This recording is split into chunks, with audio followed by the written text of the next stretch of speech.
Hi everyone. Today I have a column from January 1985 called The Phone Call. The other evening I received a phone call. At least I think I received a phone call. I was waging a battle against a flu virus at the time, so I'm not quite sure if I was hallucinating the call or not.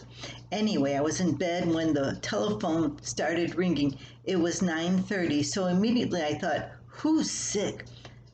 Hello, Susan? This is Pauline.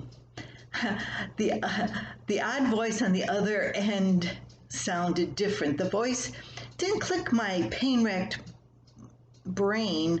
The only Pauline I knew at that moment was my pen pal in Australia.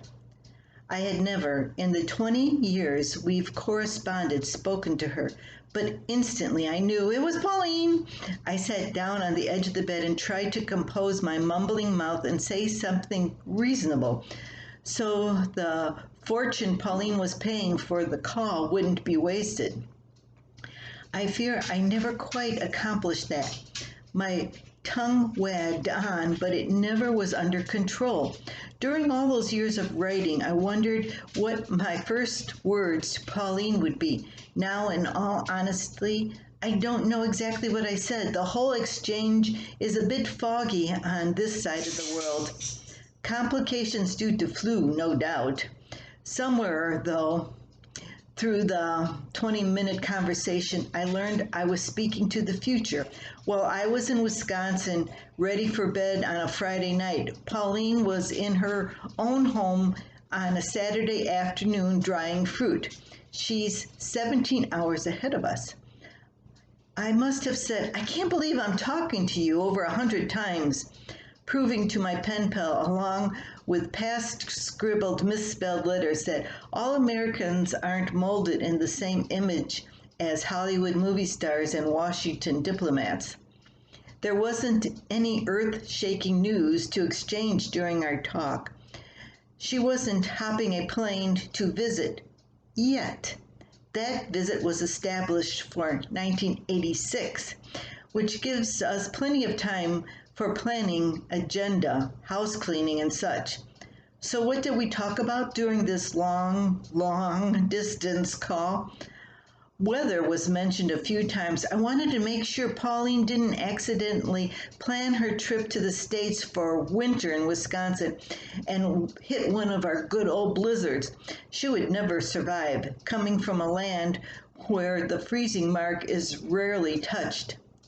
Children were mentioned a couple of times. Our American kids were quiet, sweet, and not squabbling. They were sleeping.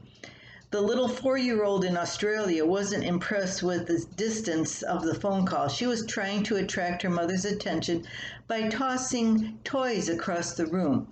Sounds like Rohani will fit right in with our mob when she visits. After the call was over, I sat and listened to my excited heart beating in the quiet night. I just talked to Tasmania, Australia.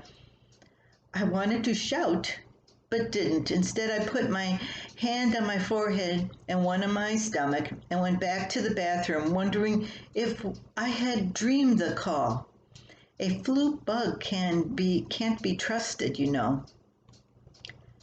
That was my first contact by phone with Pauline in January 1985. And it's hard to believe now we don't write letters. We can communicate via email. We can communicate talking to each other over the internet. We don't have to pay those big phone bills nowadays if we message each other.